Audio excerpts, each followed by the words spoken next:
Let's get started, and I thought we would sing the O Heavenly King together. Please, if you could stand.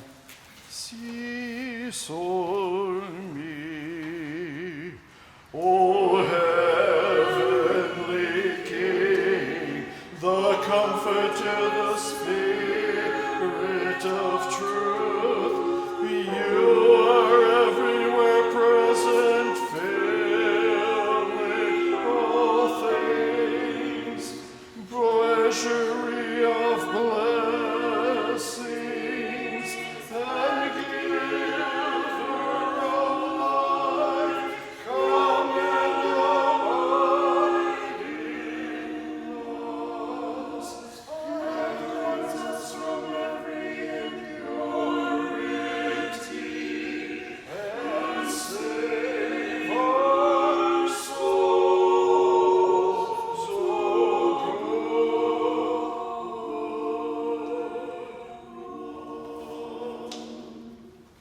Thank you, Mary.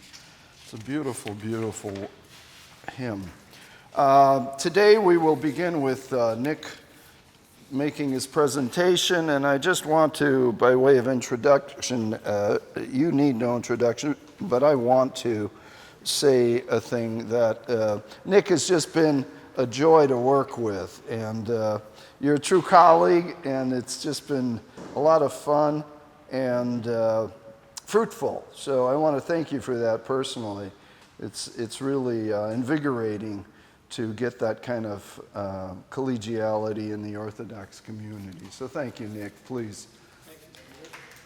I told Peter that on Sunday, Nick had a perfect hand position. That was conducting. Good morning. Hello, hello. I thought I was going to get a little text from you, brother. Good to see you. Well, thank you very much, Peter, and welcome. Welcome to the Holy Apostles Church in Westchester. This is part 2 of our workshop. We had a very interesting, very fruitful and successful part 1 up in Niles, Illinois at St. Paloumpis, and I'd like to once again thank that parish for opening up their home to us and welcome. This happens to be my home parish, so thank you for attending.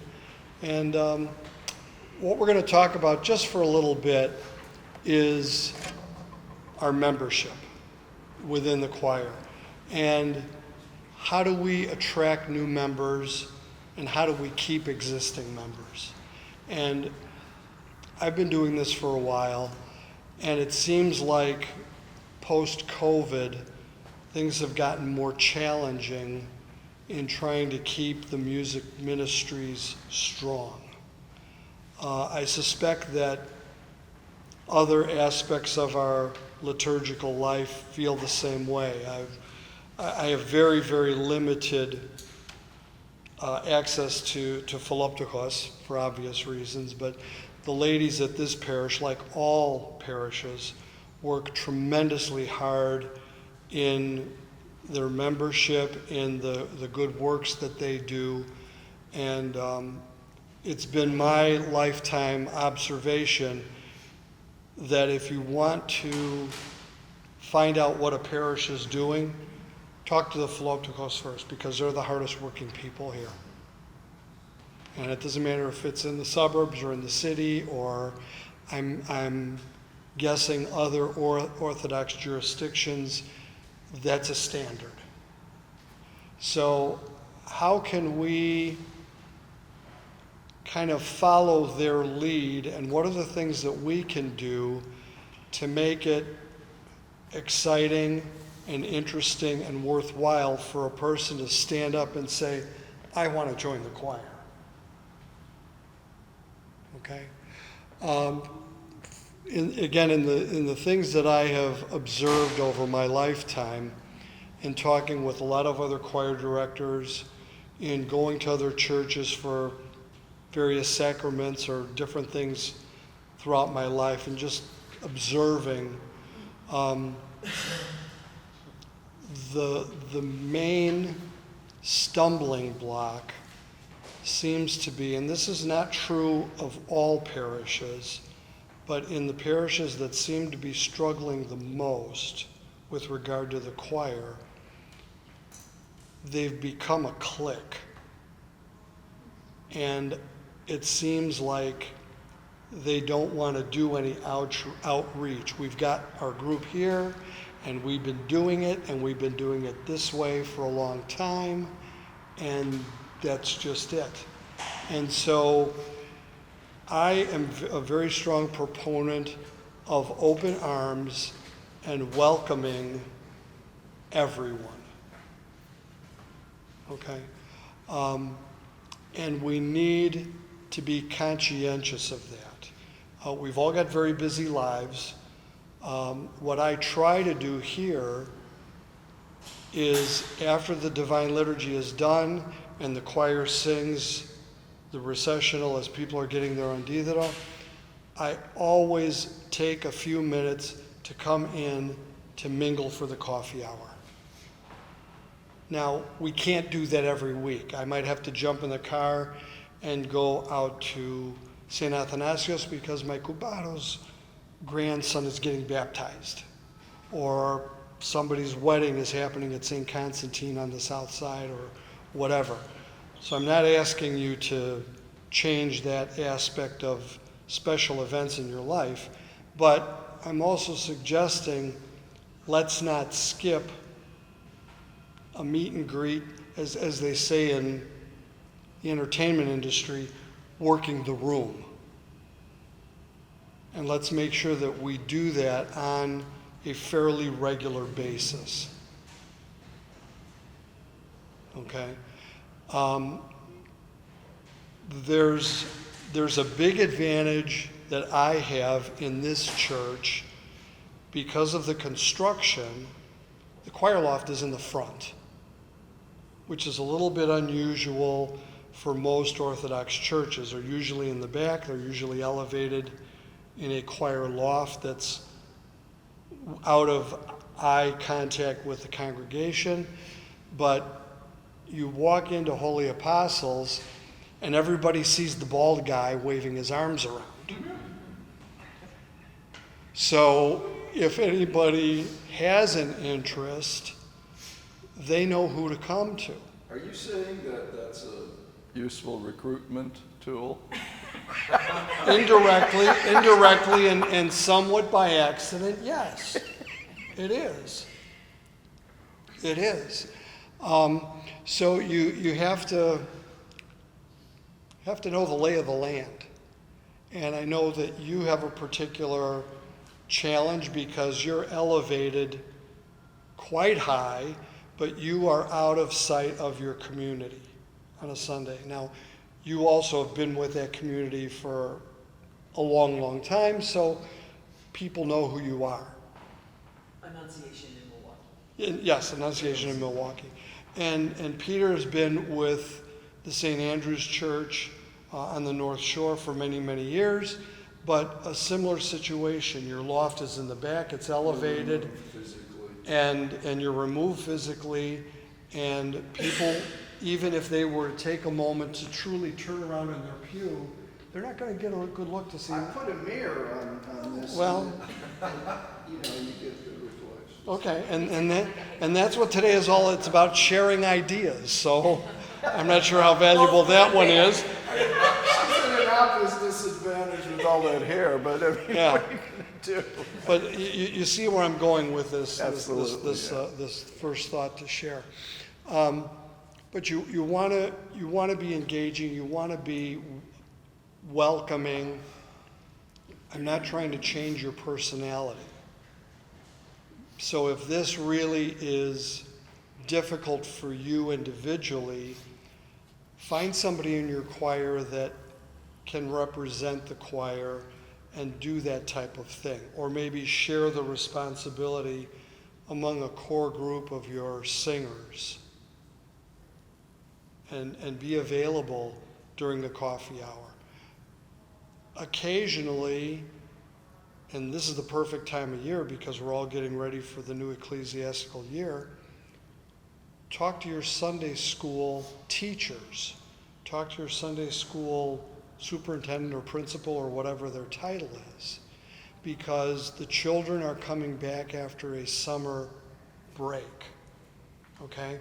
And as the time goes on, we're not going to know, but the teachers are going to know what little George and Sophia and, Sophia plays violin. I'm not going to know that.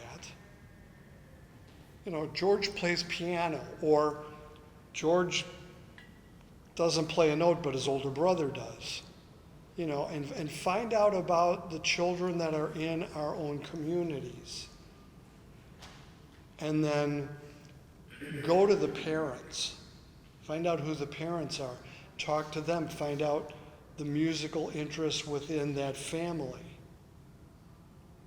Okay? Because it really starts with the junior choir. And if you don't have someone that is dedicated to developing a junior choir, it will impede the growth of the senior choir.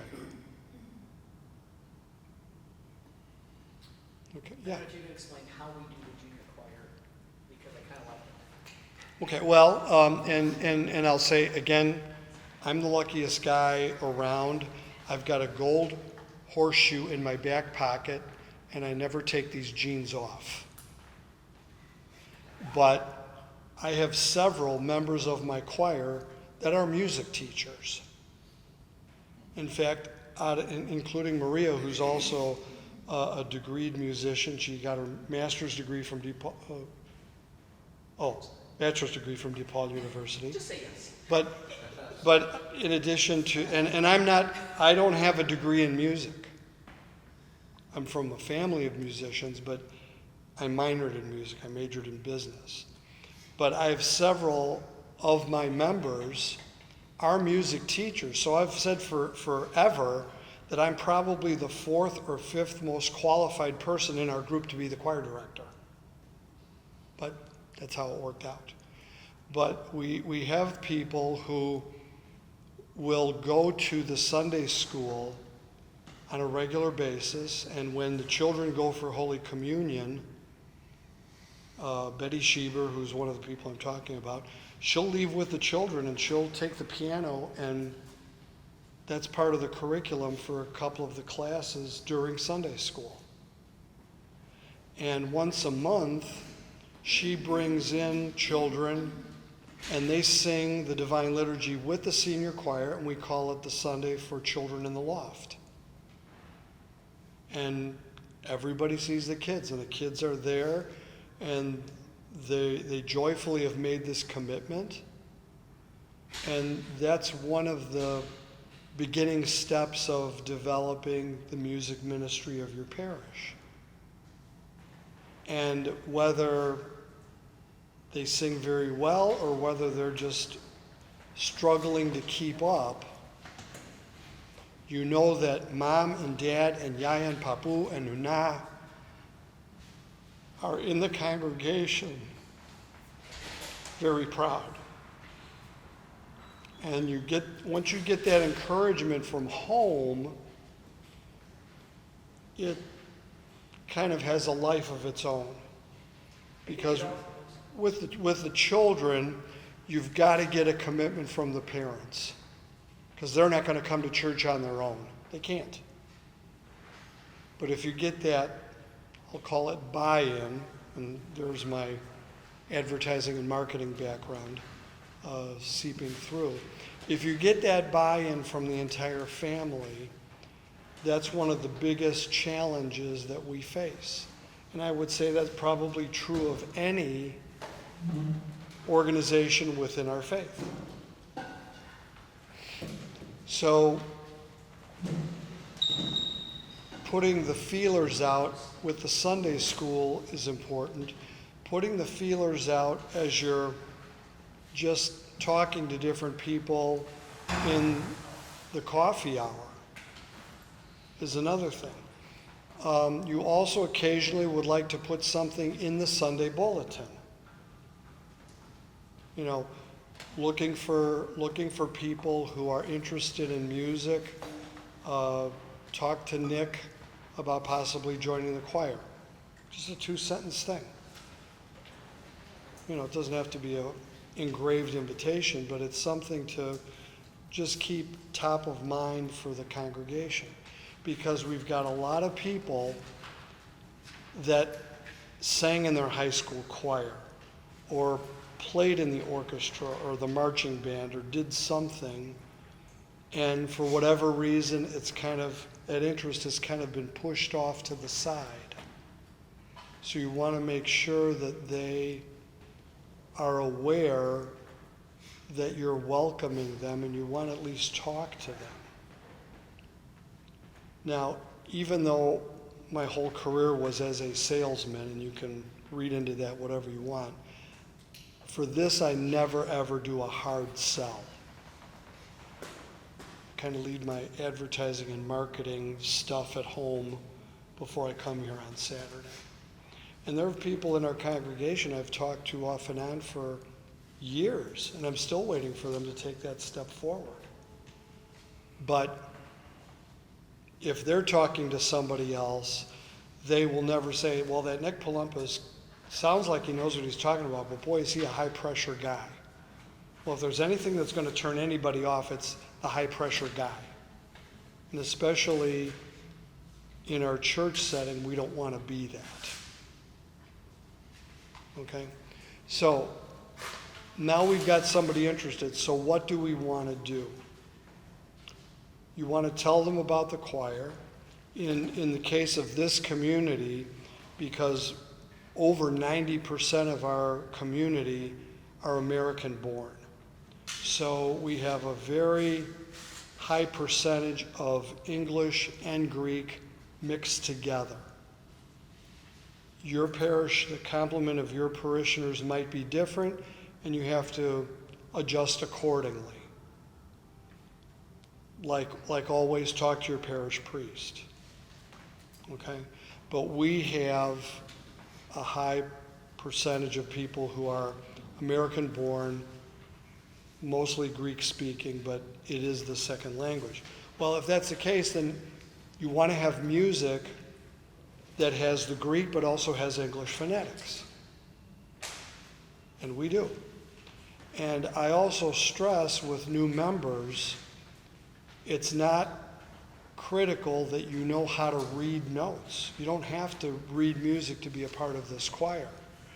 It's an obvious plus, but with Maria's help and my tutelage and other people that I have throughout the choir that I assign as mentors, we can bring anybody in, quote unquote, off the street or away from the pews and into the loft to help them learn the music. Okay? A lot of people will say, I don't know what part to sing. So you want to have them just run through a couple of scales just to kind of get where their comfort level is. Because you certainly don't want to have them strain and have vocal damage. That's like the worst. But you want to have a general idea, and because of your own musical background, you know what that would be. You can, once they sing a couple of scales, you can kind of tell if they're a soprano or an alto, or a tenor or a bass. But you still want to keep them in a comfort level, and so if it seems to you like their vocal range is kind of in between, my suggestion generally is start them on the lower voice, give it a few weeks and see how it goes. You're in communication with them every Sunday at the end of the service. How did it go today? How's your voice feel? Did you feel any strain? Are you comfortable? Are you hearing the notes the way you want to? Just basic questions. And after a few weeks, you'll get an idea if they truly are a tenor or a bass, if they're a soprano or an alto. Okay? You want to ease them into it. Again, comfort level is enormous in joining a group. Even as inviting as we are, joining a group like this that has, I'll call it a high profile within the community, it's intimidating. and we want to keep that comfort or uncomfortable aspect to a bare minimum. Is this making sense? Okay. So a couple of other things that I've noticed with other choirs that I do my best not to do. When they're ready to join the choir, make sure that they've got a robe that's going to fit them and that is assigned to them.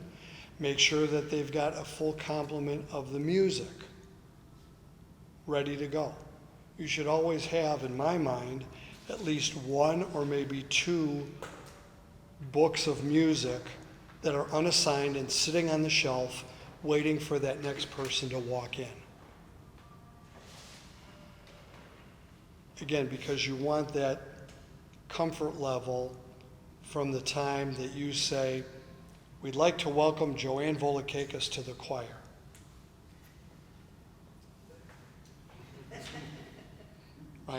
Right?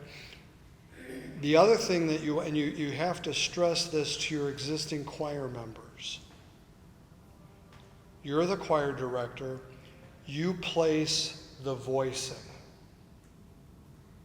So we want Joanne to sit in the alto section, which means, Kyria Tula, you got to move over.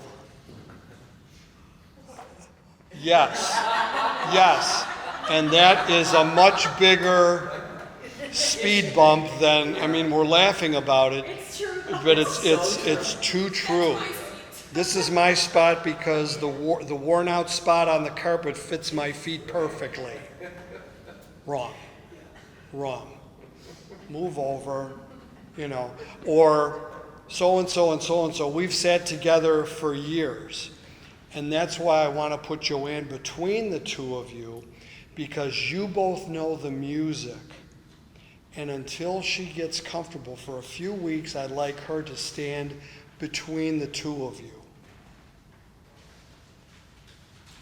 For obvious reasons. But sometimes you have to remind your own choir members that it's not about me.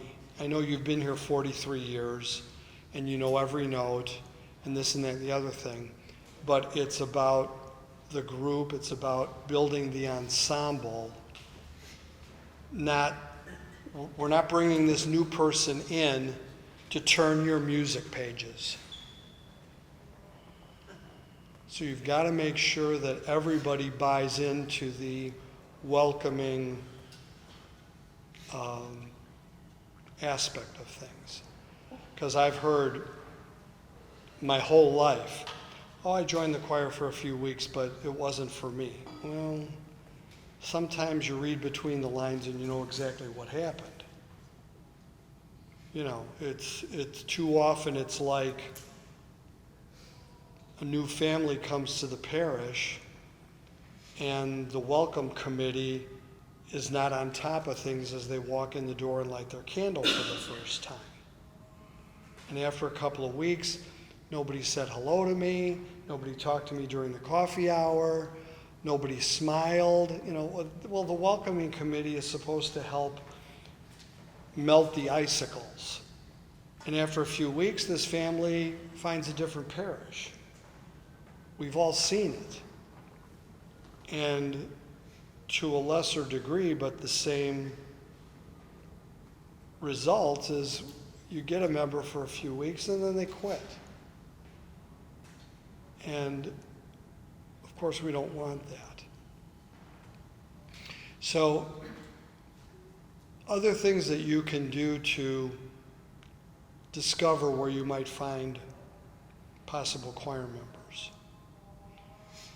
Beyond what I've just talked about in the building itself, because that's the easiest part. It's within hand's reach every single week.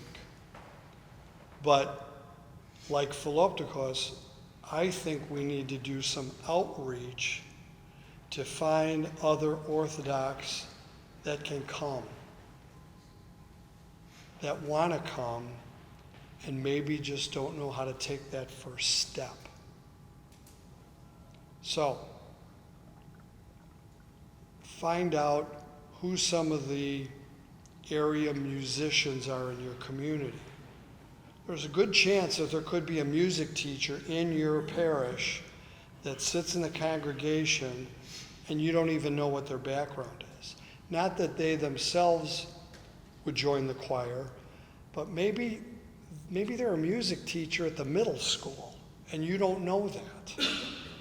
That's a tremendous resource because they know their students, and they, even though they don't advertise the religion because they're not allowed to, but they have a good idea who is Orthodox in their middle school and who are other religions that, we're not out to proselytize and be like the Jehovah Witnesses, excuse me, but came to mind, and try to grab everybody and no, we're the only religion that does everything right. You got to come to our church. We've all had them knock on our front door, and we aren't like that, and we shouldn't be like that. But if you got somebody who is interconnected with the community, they can steer you in that direction without offending anybody. Okay? You can take it to another level. Now, I mentioned the middle school teacher. Well, it could be the high school teacher. Go to your local junior college and go to the music department and just put something up on the board that the college students do. They're advertising all sorts of different things. Just put something on there, have the little phone number tags slid at the bottom of the page, and take a thumbtack and put it on the board and see what happens. You're looking for an accompanist, or you're looking for singers. Go to Harper College, go to Triton College.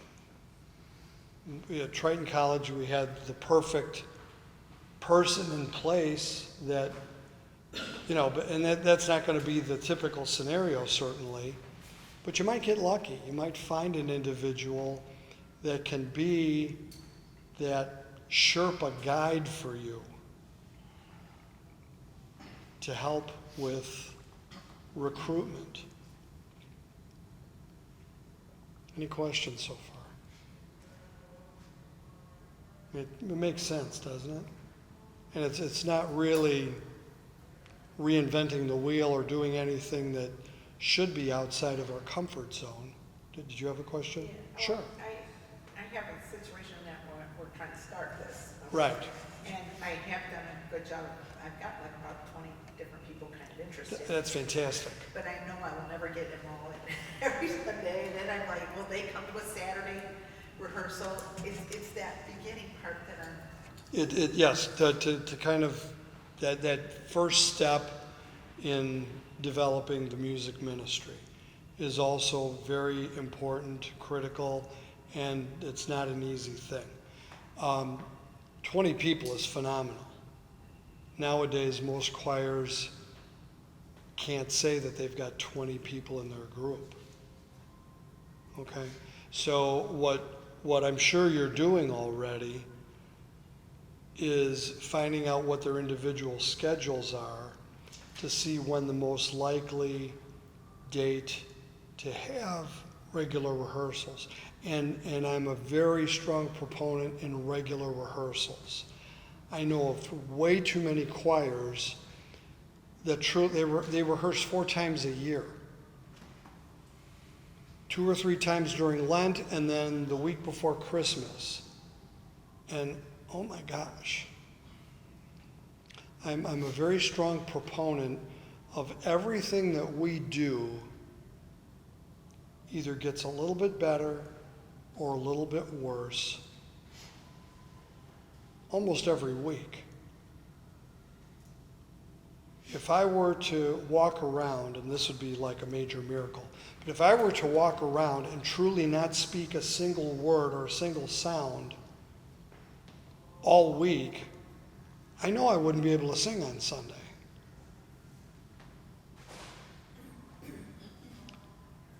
So with music and with any of our God-given talents, we certainly don't want to leave the light underneath the bushel.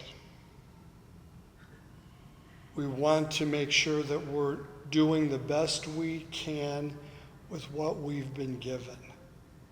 And I am a strong believer that includes rehearsal time. Okay? Now, for me personally, it's very easy because this is my right hand right here. So our rehearsals are very productive. And that is also important because when you start rehearsals, you want to make sure that they are productive. You've got people that have committed to the ministry. You've got people that are willing to get into their car and drive to church, however far that is. So when they arrive, you better be darn sure that their time is well spent. That's a must. And I would even go as far as developing a phone tree. Something happens, and emergencies happen, things happen at the last minute. Get a phone tree. It might be 3:30 in the afternoon, and you got to start calling because something happened. We got to cancel tonight's rehearsal.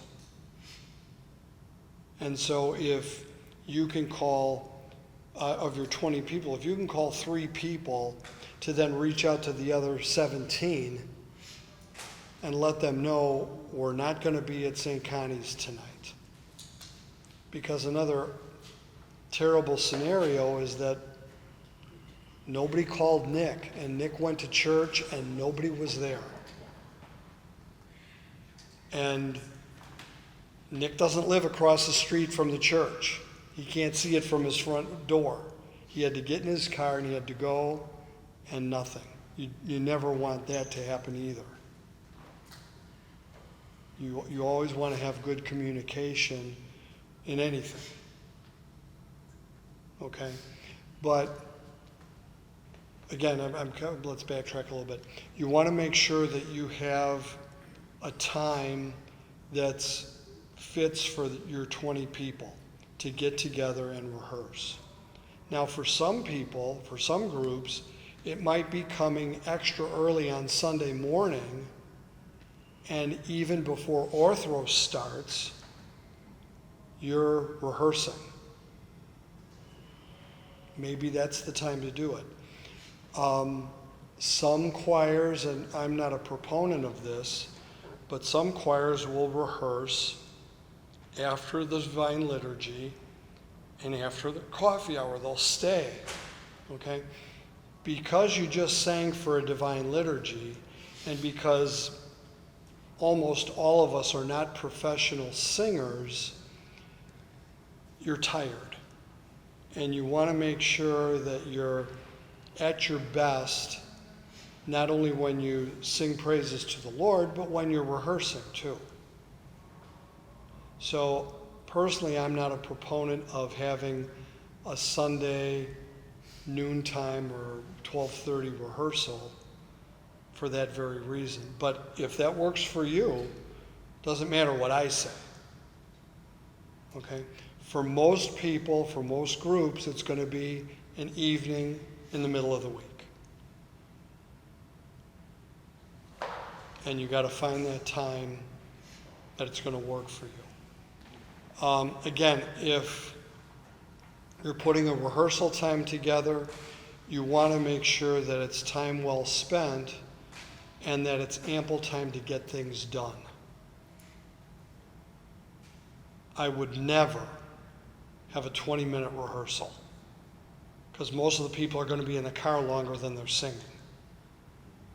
My rehearsals are at least an hour and a half.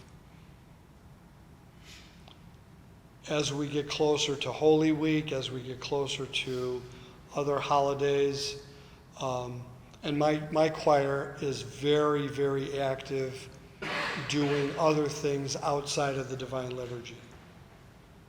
We actually sing at least 2 concerts a year. And we have done a Christmas concert every year since we opened up in 1959. We missed 2020 because of COVID. We started doing Easter concerts in 1970. We missed 2 Holy Weeks, again, because of COVID. Last year, my choir went to Holy Cross, the Greek Orthodox Church on Archer Avenue in Justice, Illinois. Father John Paloumpis is a very good friend of ours, and he's trying to invigorate and restart a senior choir. We went last year, about a week and a half before Christmas, and our choir sang a Christmas concert for their congregation along with their junior choir. They have an excellent junior choir director and a group of girls, 16, 17 girls. They were tremendous. But we were there to support them and kind of give them an idea of what it could be like. And it was very well received. And we're probably going to do it again this Christmas. Now, that's an awful lot to bite off when you're just starting. Okay? But another, I'll say, attractive aspect is offering more than just the Divine Liturgy. Not that there needs to be any more, because the most important thing that we do on this earth is worship our Lord.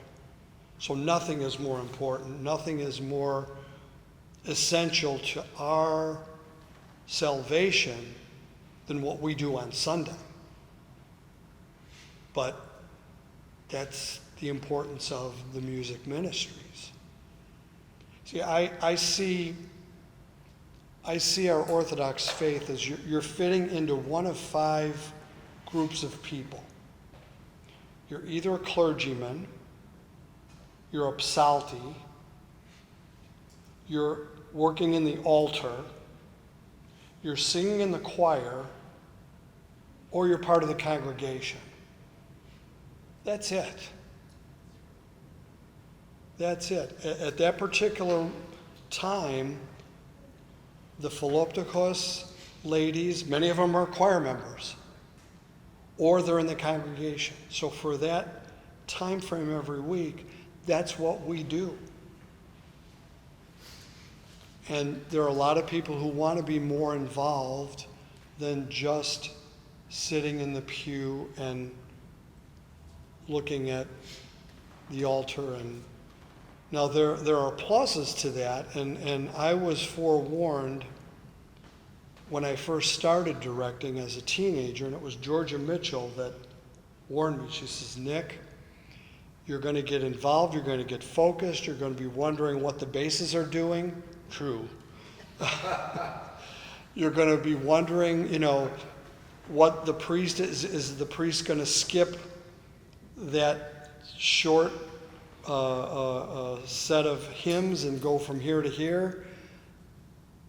Find time to pray. As a choir director, find time to pray.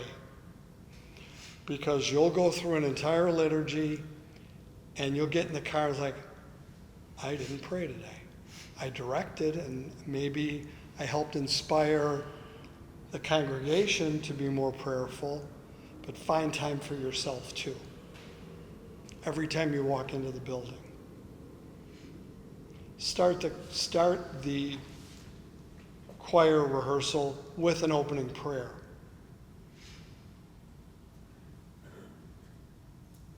Okay? It's a bunch of little things that make this work. Talk about the concept of the flash choirs. Yes. Something else that we do in the Chicago metropolis, and it was actually an idea that I had developed, we call it flash choirs. And you probably remember from at least 15 years ago, maybe even longer ago than that, but flash mobs. Right. And you're walking down the street and all of a sudden 30 people start tap dancing. Or you're at the mall and 30 people start singing and doing choreography and all sorts of stuff. And then they as soon as they're done, they melt back into the crowd and they go on their way.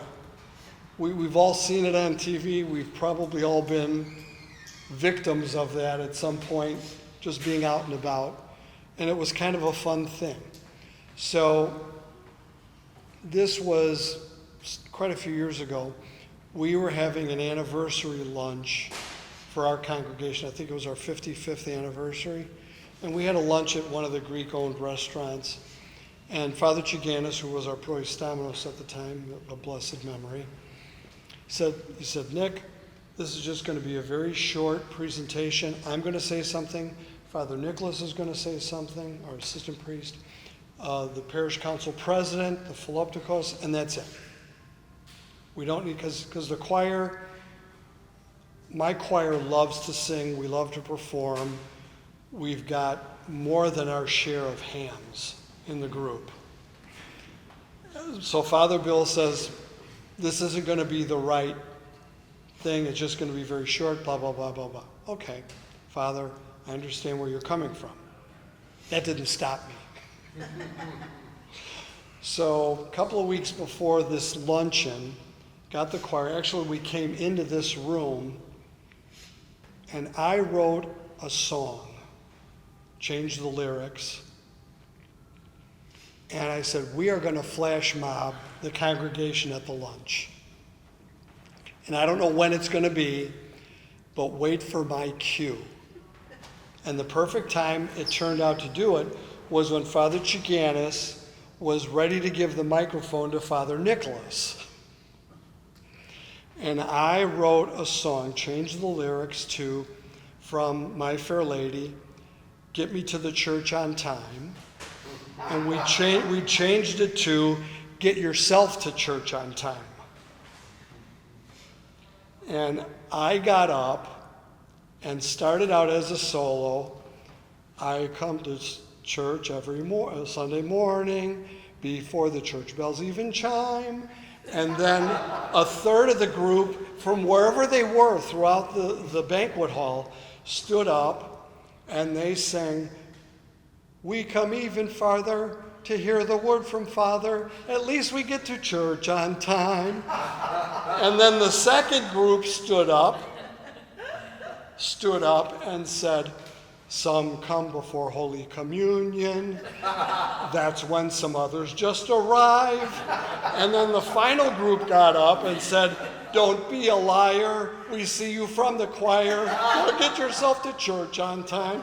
And then we marched to the center of the room, which is where the dance floor was, and we got into a circle facing outward, and we sang the rest of the song, and the place went crazy.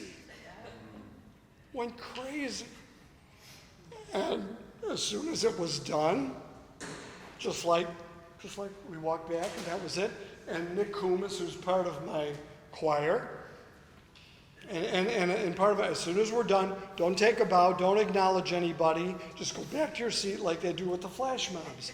And that's what we did. But this guy, as he's walking back, he says, hey, when's the bar opening up again? And so another roar of laughter. And so it was a lot of fun, and we do those kinds of things. Now, again, that might not fit your particular scenario. Thank you.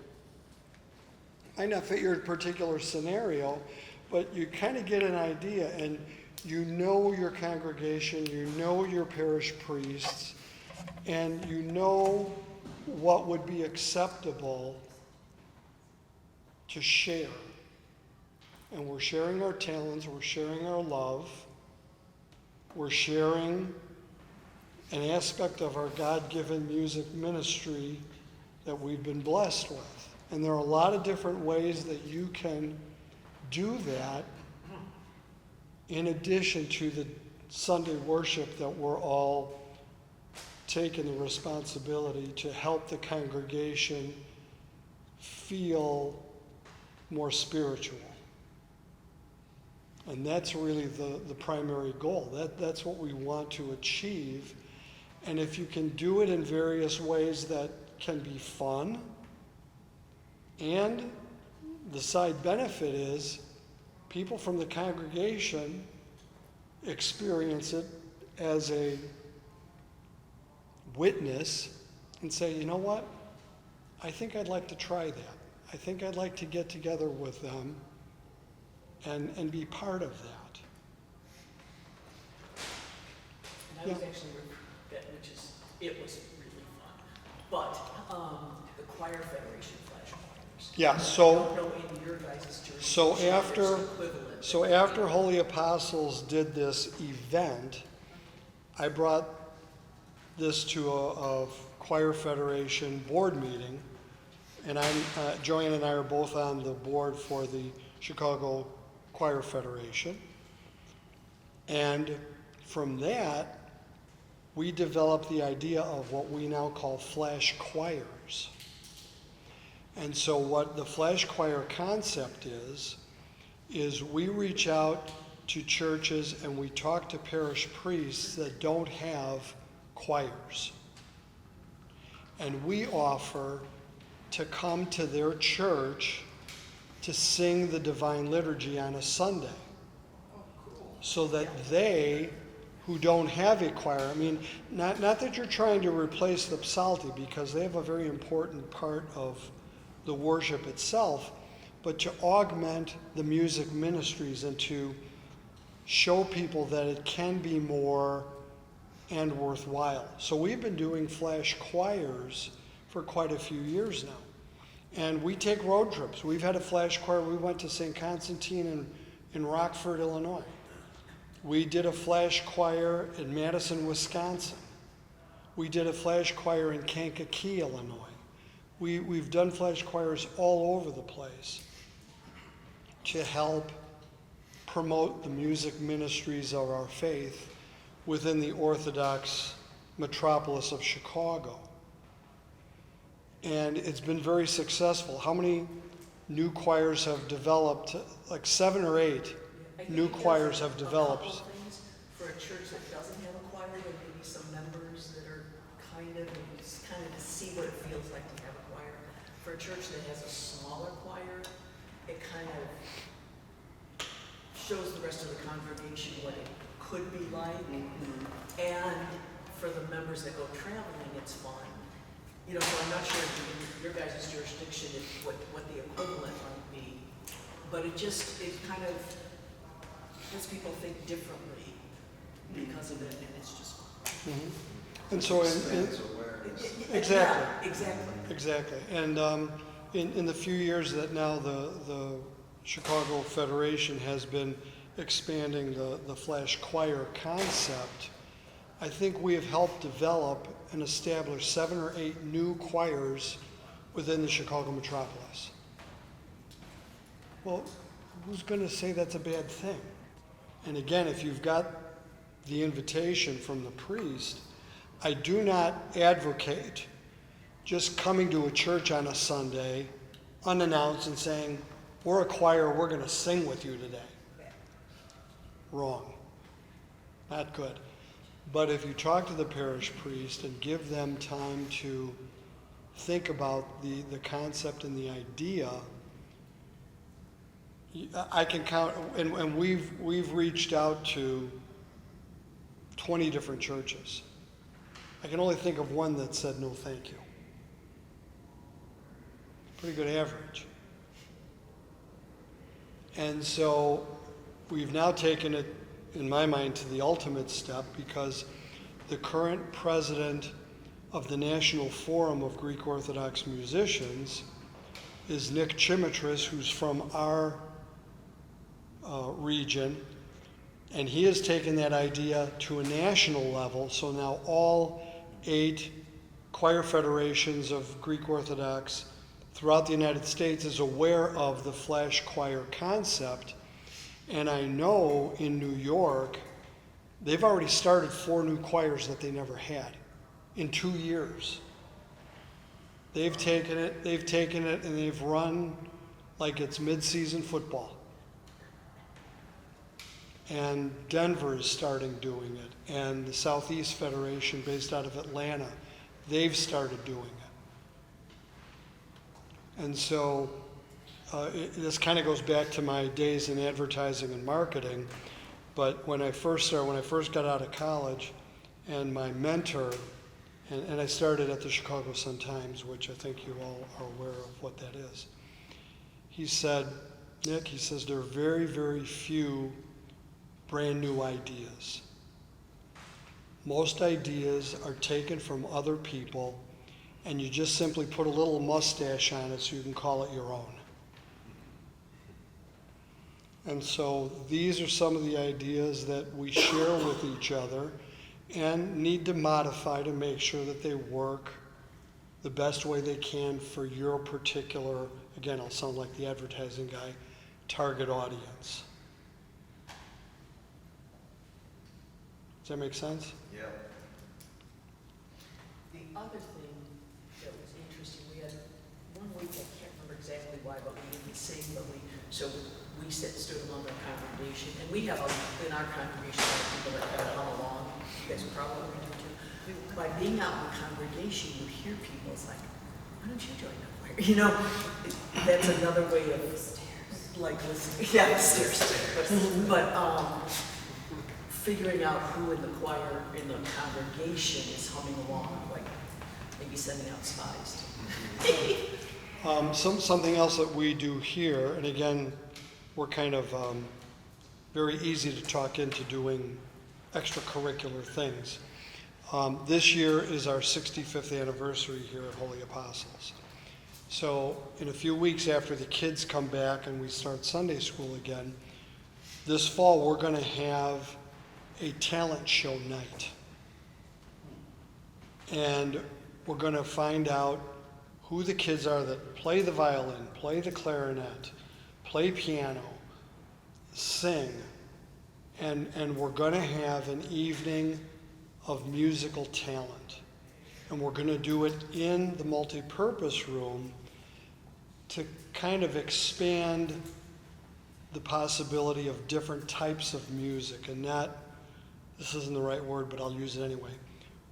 Don't want to restrict it to just sacred music, which is appropriate for the church, but for showcasing the young people, we think that this room might be a better scenario, because then maybe the solo that they're working on for solo and ensemble day at school, this would be a good venue for them to do it as well. And so the plan is very simple. The senior choir and the junior choir together are going to sing an opening number, and then just turn it over to the children and let them do their thing. Something else, because we've done so many in the 40. Well, I've been with the choir for 56 years, so I did start when I had a full head of hair. We've done 150 concerts here at this church in that 50-year time frame. So we're very active. Our congregation has embraced it. We're very blessed for that. So for us to do these types of things are certainly more the norm than unusual or unique. My father was also a musician. He was a music teacher. So I learned a lot from my dad. And he always said in his concerts, the ear will hear as long as the rear will endure. So you don't want to have a 2-hour concert. The magic time frame for me is 1 hour and 10 to 1 hour and 20 minutes. But they're depending on what the circumstances are, there may or may not be an intermission. If you're going to have the senior choir and then the junior choir to break things up, you may want to have an intermission. The tricky thing with that is you schedule a 10-minute intermission and it ends up being a half an hour, because you've lost a control of the audience. And other things within the church structure tend to, well, as long as I'm here, I'm going to go to the church office and do this. And as long as I'm here, I'm going to go to the Sunday school room and do this. And as long, and then it starts fragmenting and you can't bring them back in. So you've got to be careful. And I don't have a better answer to control it than being careful about intermissions.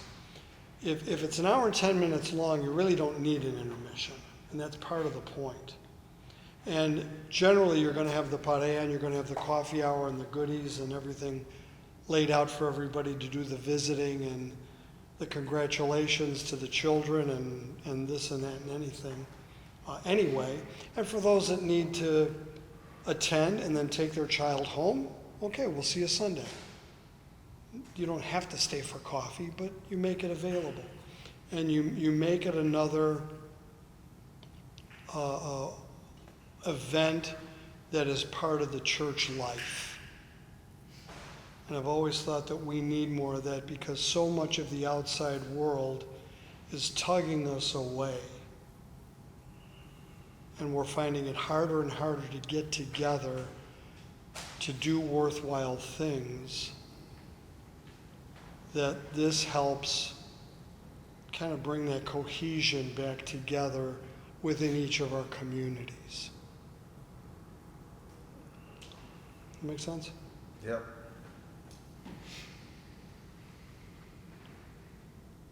Any other questions? I know I've kind of got a little bit off topic here. That's fantastic. But Please. yeah, I have please. a question, and this Of goes course. back to when you said you have the monthly children come to the choir. Yes, the children in the loft, yes. I'm also the choir director at our cathedral, and I try to encourage the kids to come up every Sunday. It gets to be a bit of a nuisance sometimes because they feel like they're there and they can do whatever they want to, and it's hard to discipline them during the liturgy. Yes. What are your expectations? I like your idea of once a month, like more formal approach. What are your expectations of the children, and what is the age group? The age group that we target is 3rd to 4th grade through middle school. Okay? Our philosophy, once they've reached high school, they're old enough and mature enough, if they're going to make that commitment, that they can be with the senior choir. Same. Yeah, once they've reached that freshman year, they can be part of the senior choir. And in a couple of cases, and I've got 2 wonderful young ladies right now, they're both in middle school, but they're mature enough that they're already in the senior choir. Now, as it turns out, they both read music. In the case of Zoe, her mother is already a choir member. So they come to choir rehearsal together. Zoe's always got a ride because mom's going to be there too. The other young choir member that we have is Father Dokas's daughter. So she's going to be here every week. Both of the girls read music, which is a plus. Again, it doesn't have to be a prerequisite, but their learning curve is going to be accelerated because of their built-in knowledge. You might explain what music we do for the Sundays with the children in the loft. Right. Now this goes back to one of the assistant directors, Betty Schieber, who is a music teacher, actually at the high school level, but Betty's been doing this for ages, so she can teach anybody anything, and she's an accomplished keyboardist herself. So she goes, and we have a curriculum. From week to week, she goes into the Sunday school rooms, and she rotates with the different age groups to sing the church hymns and to familiarize with the different tones, with the 8 Resurrection of Politikia. We don't get too complex with like the cherubic hymn, that's a tough one. But with the Tes Presvias and the Sosonimas and of course the church hymn, children need to know what the church hymn is. Communion hymns, a few other things like that. they're getting exposure to that as part of their Sunday school curriculum. From that, we get a pretty good idea of who really has a focused interest in music. And we invite them to come and be part of our Children in the Loft once a month. We have children's robes. They put the robes on. What Betty does in the classroom is she focuses on a few of the hymns that the children learn and have a pretty good foundation so that they're actually contributing and not just taking up space and waving at Nuna.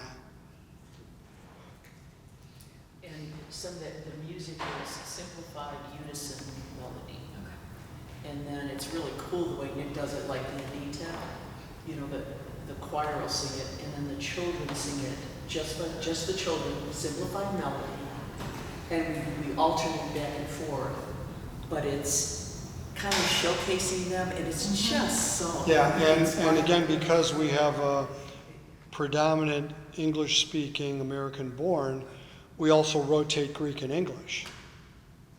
And so for the Anita, and then we release the children for communion, and then they go to the Sunday school. So they're not singing the entire liturgy. They're singing most of it. Although we're not at the point where the children join us for the doxology. They come in as we're finishing the doxology. They take their place in the choir loft. And we have a few of our high school students as mentors who stand amongst the children in the first couple of rows to help guide them. They all have their own books of music, but we've got 3 or 4 high school singers that help lead the children and keep them on track. And they come in together, they don't just come Wander one in, like, parent, and they come 20 minutes late, like. Yeah, no, that one, and that's a big thing, and I guess in a way, I don't know, I still to this day don't know if this is a plus or a minus, but having your loft in the front should force everybody to be on time. If your choir loft is in the back and 27 feet high, the temptation to sneak in whenever is just too great. And as choir members and as choir directors, we know we have that as an ongoing problem. And we should be on time, and being in front where everybody sees you, it's kind of a good thing. But also if, for whatever reason, and this would be more on a Sunday in the winter when we got clobbered by a snowstorm, do I start with 7 voices or not? There's that too, but that's a whole different topic. But no, we instill in the children that to be on time is important, and then the children flip that over to mom and dad. We got to be on church on time, Dad. We can't come in at the Trisayon. I've got to be on time because I'm singing in the choir today. And kind of give Dad a goose.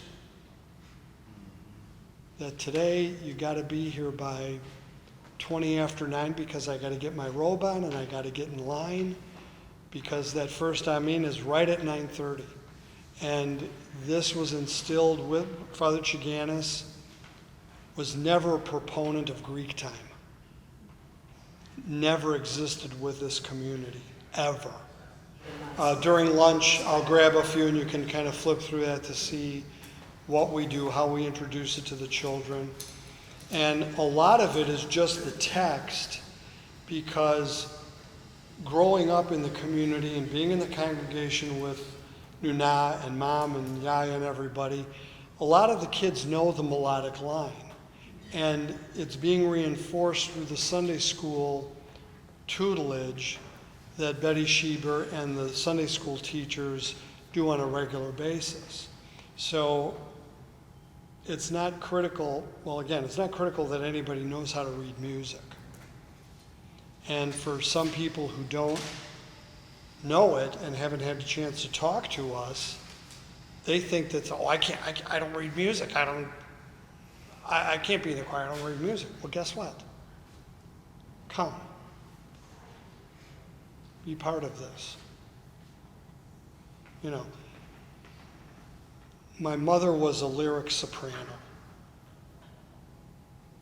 So I was doubly blessed that I had top-notch musical talent from both sides of my family. A church choir does not need a soloist. Truly. Probably better off not having a soloist than having 3 or 4 and having them compete every week. And Peter probably knows how to handle that better than I would. But that in itself can be its own struggle. Yeah. Excuse me. You talked a little bit about this, and kind of going back to recruitment efforts. I think with the junior choir, you kind of have a natural matriculation of recruitment, right? Yes. But how do you retain, let's say you've got those people that say, hey, Nick, I'm interested. How do you what's the buy-in? That is the biggest question to ask. Because they come for 3 weeks and then they're like, Well, okay. no, I misunderstood your question. What I was getting ready to comment on was, once they finish high school and they go away to college, how do you get them back? That's enormous, and I don't know that I've got a great answer for it.